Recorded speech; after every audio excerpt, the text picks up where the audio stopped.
नमस्कार दोस्तों, मैं त्रिलोक भाटिया आज एक नए वीडियो के साथ आप सबके समक्ष। तो अभी तक हम ये जान चुके हैं कि हिमाचल प्रदेश ग श्रेणी का राज्य बन चुका है।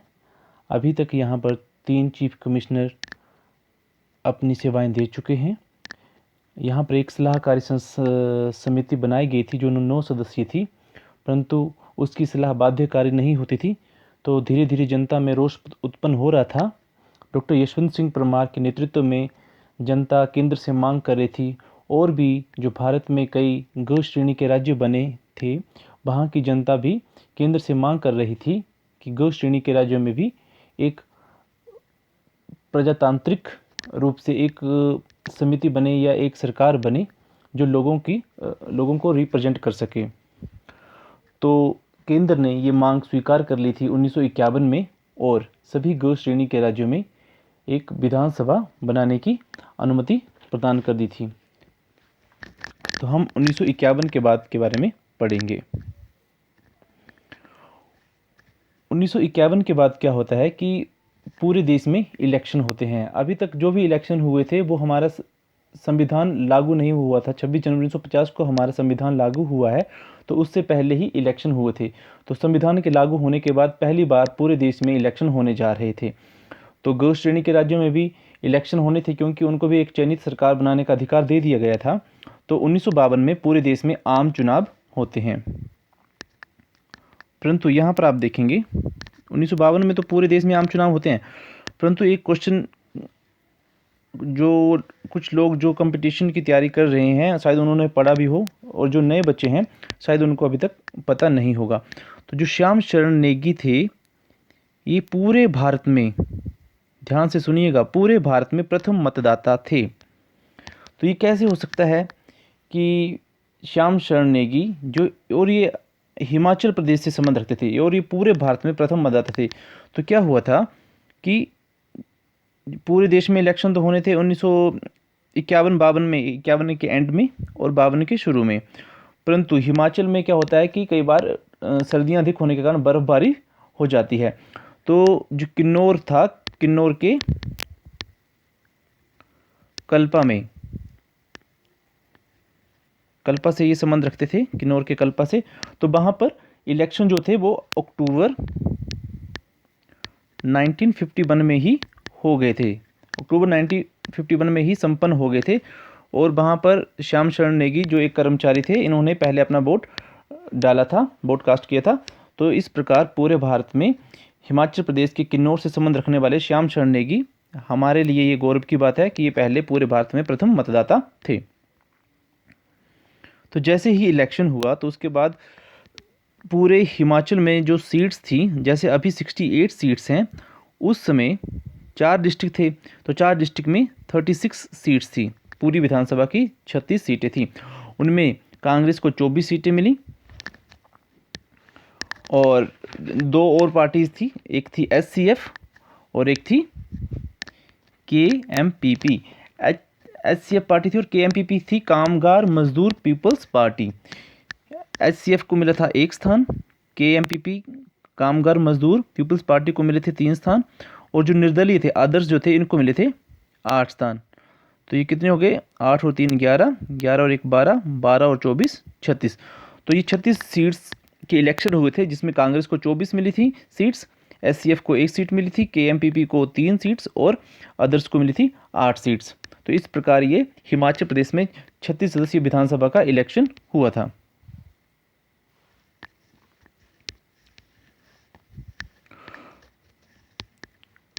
और इलेक्शन के दौरान ही, या उस समय के दौरान, एक और घटना घटी थी कि 1 मार्च 1952 को प्रथम उपराज्यपाल मेजर जनरल हिम्मत सिंह नियुक्त किए गए थे। अब हिमाचल ग श्रेणी के राज्यों में विधानसभा की व्यवस्था तो कर दी थी, परंतु वहाँ पर एक उपराज्यपाल की व्यवस्था की गई थी, जिसने इलेक्शन के बाद जो भी पार्टी का मेन लीडर होगा उसे मुख्यमंत्री नियुक्त करना था।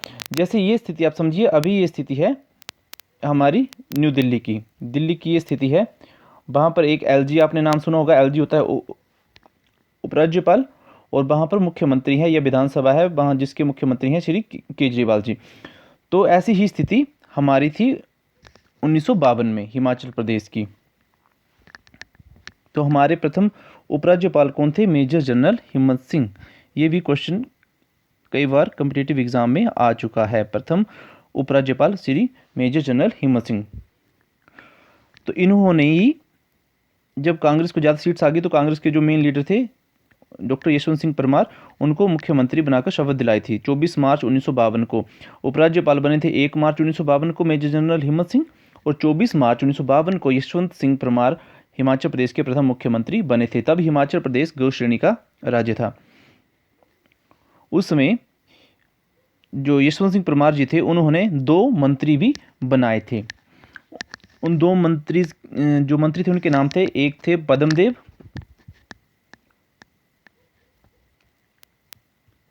और दूसरे थे गौरी प्रसाद। ये आप याद रख सकते हैं, एचएस वगैरह में इस तरह के क्वेश्चन आ जाते हैं। 2 मंत्री थे, एक थे पद्मदेव जी और एक थे गौरी प्रसाद। इसके बाद अब जब विधानसभा बन गई तो विधानसभा स्पीकर होता है विधानसभा में। तो जो प्रथम विधानसभा स्पीकर बने वो थे श्री जयवंत राम जी। जयवंत राम जी प्रथम विधानसभा स्पीकर थे। ये क्वेश्चन भी बहुत से एग्जाम्स में आ चुका है।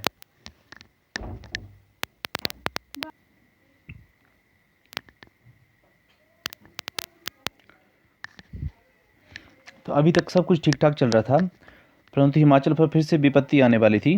विपत्ति ये आने वाली थी कि जैसा कि मैंने आपको बताया था, पूरे भारत में 4 श्रेणियों में हमने, केंद्र सरकार ने ए श्रेणी में, बी श्रेणी में, सी श्रेणी में और डी श्रेणी में राज्यों का बंटवारा कर दिया था। परंतु बहुत से ऐसे राज्य थे जो इन श्रेणियों में भी नहीं आते थे, वो अपना एक अलग अस्तित्व चाहते थे।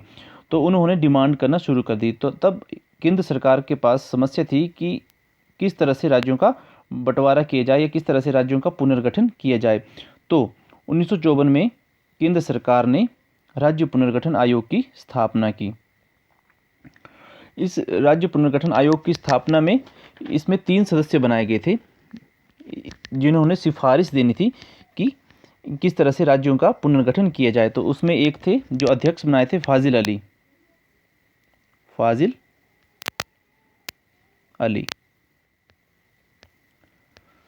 इसके दूसरे सदस्य थे के.एम. पणिकर।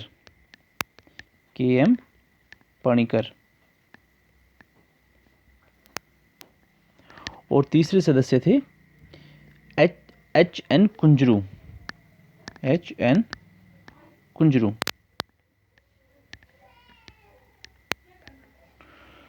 ये इसके 3 सदस्य थे। जो फाजिल अली थे वो अध्यक्ष थे और के.एम. पणिकर तथा एच.एन. कुंजरू जो थे वो इसके सदस्य थे। ये दोनों सदस्य थे। परंतु इस कमीशन का जो भी निर्णय लिया जाना था वो बहुमत से लिया जाना था। अर्थात मान लीजिए फाजिल अली और के.एम. पणिकर एक बात पे अड़े हैं, तो ये इनके साथ 2 वोट हो गए और ये 1 वोट था, तो इनकी बात मानी जानी थी। अभी हिमाचल के साथ क्या हुआ कि जो फाजिल अली जो थे वो चाहते थे कि हिमाचल प्रदेश एक अलग राज्य बन जाए, और जो अन्य 2 सदस्य थे वो दोनों चाहते थे कि हिमाचल प्रदेश का जो विलय है वो पंजाब के साथ कर दिया जाए। ये अगली स्लाइड में हम देखते हैं। 1956 में राज्य पुनर्गठन आयोग ने अपनी सिफारिश दी थी। तो इन्होंने लिखा था हिमाचल प्रदेश का विलय पंजाब के साथ कर दिया जाए। फिर से हिमाचल प्रदेश के लिए विपत्ति आने वाली थी। अगर हिमाचल प्रदेश का पंजाब के साथ विलय हो जाता तो ये एरिया पंजाब के बिल्कुल एंड में होना था, और लोगों को, जो जनता थी हिमाचल प्रदेश की, उन्हें लगता था कि शायद हिमाचल प्रदेश का फिर विकास नहीं हो पाएगा, हमारा एक अलग राज्य नहीं होगा, तो हमारी संस्कृति भी एक तरह से खत्म हो जाएगी। तो फिर से क्या हुआ कि जो यशवंत सिंह परमार जी थे, उन्हीं के नेतृत्व में जनता ने फिर से केंद्र सरकार से मांग की कि हिमाचल प्रदेश को पंजाब के साथ नहीं मिलाया जाए। केंद्र सरकार इस बात पे मान तो गई कि पंजाब के साथ नहीं मिलाया जाए, परंतु उन्होंने एक कंडीशन रखी कि यदि पंजाब के साथ हम हिमाचल का विलय नहीं करेंगे तो हिमाचल प्रदेश को केंद्र शासित प्रदेश बनाना पड़ेगा। केंद्र शासित प्रदेश बनाने से क्या होगा कि फिर से जो विधानसभा बनी थी, जिसके लिए इतनी मेहनत की गई थी, जो विधानसभा बनी थी उसको कैंसिल कर दिया जाएगा और फिर से एक सेंटर का रिप्रेजेंटेटिव होगा और जनता के प्रतिनिधि नहीं होंगे। परंतु हिमाचल के अस्तित्व को बचाना था तो यशवंत सिंह परमार जी और अन्य जो जनता थी उन्होंने ये मांग स्वीकार कर ली और हिमाचल प्रदेश का केंद्र शासित प्रदेश बनना मंजूर कर लिया। तो हिमाचल प्रदेश केंद्र शासित प्रदेश कब से कब तक रहा? 1 नवंबर 1956 से जब तक पूरा राज्य नहीं बन जाता पूर्ण राज्य, तब तक ये हिमाचल प्रदेश केंद्र शासित प्रदेश ही रहा। ये क्वेश्चन भी बहुत से एग्जाम्स में आ चुका है कि हिमाचल प्रदेश केंद्र शासित प्रदेश कब से कब तक रहा है। तो ये 1 नवंबर 1956 से 24 जनवरी 1971 तक केंद्र शासित प्रदेश रहा। और जब ये केंद्र शासित प्रदेश बन गया तो सारी की सारी जो बागडोर थी, जो सबसे निर्णय लेने वाले महत्वपूर्ण निर्णय का जो भी अधिकार थे वो उपराज्यपाल के अधीन आ गए। इसी बीच कई बार कन्फ्यूज़न हो जाती है, कई बार ऐसा क्वेश्चन आ जाता है कि जब हिमाचल प्रदेश केंद्र शासित प्रदेश बना तो उस समय उपराज्यपाल कौन थे। तो हम ज़्यादातर गलती क्या कर देते हैं कि उस समय मेजर जनरल हिम्मत सिंह ही उपराज्यपाल थे। ये क्वेश्चन हमारा हो जाएगा गलत, क्योंकि इसी दौरान क्या हुआ था, बहुत से बुक्स में ये नहीं बताया गया है कि जनवरी 1954 में ही मेजर जनरल हिम्मत सिंह की जगह श्री बजरंग बहादुर जी को उपराज्यपाल बना दिया गया था। तो जब 1954 में ये उपराज्यपाल बन गए थे, तो जब 1956 में हिमाचल प्रदेश केंद्र शासित प्रदेश बना तो भी उपराज्यपाल कौन होंगे? श्री बजरंग बहादुर जी। और दोस्तों, जब हिमाचल प्रदेश केंद्र शासित प्रदेश बन गया तो लोग फिर से कुछ समय के बाद डिमांड करने लगे कि फिर से हमें कुछ रिप्रेजेंटेशन चाहिए ताकि हम अपनी डिमांड्स जो हैं वो उपराज्यपाल के समक्ष रख सकें, या जो भी हमारी समिति बनाई जाए उसको कुछ थोड़े से अधिकार भी दिए जाएं। तो 1957 में केंद्रीय परिषद अर्थात टेरिटोरियल काउंसिल का गठन किया गया। इसको सीमित अधिकार दिए गए और ये जो काउंसिल थी ये 5 वर्ष तक बनाई गई थी, 5 ईयर्स के लिए ये बनाई गई थी। और इसके कुल सदस्य कितने थे? जो 41 सदस्य थे वो थे जनता के द्वारा चयनित। बीच में मैं आपको एक चीज़ बताना भूल गया, जब मैंने जिलों का गठन आपको समझाया था तो उसमें मैंने आपको बताया था कि बिलासपुर जिला कब हिमाचल प्रदेश में विलय हुआ था? 1954। तो इसकी विधानसभा सीट्स थी 5 और जो हिमाचल की थी वो थी 36। तो 36 और ये 5 मिलकर 1954 में 41 सीट्स हो गई थी। इसी कारण जो टेरिटोरियल काउंसिल थी वहाँ पर 41 सदस्यों को जनता के द्वारा चयनित किया गया, अर्थात हर एक विधानसभा से एक सदस्य को चुना गया और 2 सदस्य जो थे वो राज्यपाल उपराज्यपाल अपने द्वारा मनोनीत कर सकता था। मनोनीत का अर्थ होता है अपनी तरफ से नॉमिनेट कर सकता था। तो अभी हम टेरिटोरियल काउंसिल की बात कर रहे हैं।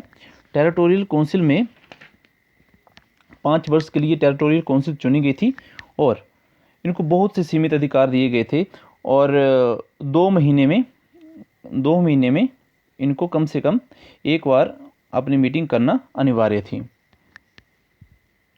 तो अभी तक हम यहाँ तक पहुँच गए हैं कि अब हिमाचल प्रदेश जो था वो सबसे पहले था कमिश्नर प्रांत था, अर्थात चीफ कमिश्नर के अंडर था। उसके बाद वो 26 जनवरी 1950 को केंद्र शासित प्रदेश बना। 26 जनवरी 1950 को ग श्रेणी का राज्य बना था। उसके बाद ग श्रेणी के राज्यों में भी 1951 में परमिशन दी गई कि वहाँ पर भी एक विधानसभा बनाई जा सकती है, इलेक्शन कंडक्ट करवाए जा सकते हैं। तो 1952 में हिमाचल प्रदेश की पहली विधानसभा बनी जिसके मुख्यमंत्री हमारे हिमाचल प्रदेश के बने श्री यशवंत सिंह परमार जी और 1952 में ही उपराज्यपाल बने थे हमारे मेजर जनरल हिम्मत सिंह। 1952 के बाद क्या हुआ? राज्य पुनर्गठन आयोग आया। 1956 में उन्होंने एक अपनी रिकमेंडेशन दी कि हिमाचल प्रदेश का विलय पंजाब के साथ कर दिया जाए, परंतु पंजाब के साथ विलय नहीं हुआ और हमारा प्रदेश जो था वो केंद्र शासित प्रदेश बन गया था। 1 नवंबर 1956 से केंद्र शासित प्रदेश बना और उस समय उपराज्यपाल थे श्री बजरंग बहादुर जी और साथ में ही 1957 में टेरिटोरियल काउंसिल बनाई गई। ये क्वेश्चन भी एचएस में आ चुका है, इसलिए जितने भी क्वेश्चन आपको बताए जा रहे हैं बहुत ही इंपॉर्टेंट क्वेश्चन है। अभी हम इससे अगली स्लाइड में आपके लिए क्वेश्चन है, देखते हैं आपने अभी तक कितना कुछ सीखा है। ये आप खुद में ही चैलेंज लीजिए कि आपको ये क्वेश्चन आए हैं या नहीं आए हैं। कमेंट सेक्शन में अगर आप नहीं बताना चाहते इसके आंसर तो मत बताइए, परंतु ये खुद में ही आपके लिए चैलेंज होगा कि आप इतना कुछ याद रख पाए हैं या नहीं रख पाए हैं। पहला क्वेश्चन, स्वतंत्र भारत के प्रथम मतदाता, मैंने आपको इसमें थोड़ी डिटेल भी डाल दी है ताकि आपको ज़्यादा से ज़्यादा याद रहे। स्वतंत्र भारत के प्रथम मतदाता जो हिमाचल प्रदेश की जिला, यहाँ पर क्या होगा कि जिला किन्नौर के कल्पा से संबंध रखते थे, आपको बताना है वो कौन थे। दूसरा प्रश्न, जब हिमाचल प्रदेश केंद्र शासित प्रदेश बना उस समय हिमाचल प्रदेश के उपराज्यपाल कौन थे। बहुत से बच्चे यहाँ पर गलती कर देते हैं, आपको ये क्वेश्चन ध्यान से सोच समझ के इसका उत्तर देना है। तीसरा प्रश्न, टेरिटोरियल काउंसिल का गठन हिमाचल प्रदेश में कब किया गया तथा इसके सदस्यों की कुल संख्या कितनी थी। कुल संख्या पूछी है। नेक्स्ट प्रश्न, प्रदेश के प्रथम विधानसभा स्पीकर कौन थे। ये क्वेश्चन भी बहुत से एग्जाम्स में आ चुका है। नेक्स्ट प्रश्न, हिमाचल प्रदेश कब से कब तक केंद्र शासित प्रदेश रहा। ये भी बहुत से एग्जाम्स में क्वेश्चन आ चुका है। ये जितने भी प्रश्न है ये एग्जाम से ही उठाए गए हैं, इसलिए ध्यान से इन क्वेश्चंस का आंसर दीजिए। धन्यवाद। मुझे उम्मीद है कि आप मेरे चैनल, ये वीडियो आपको पसंद आया होगा और मेरे चैनल को आप सब्सक्राइब करेंगे और ज़्यादा से ज़्यादा शेयर करेंगे। Thank you.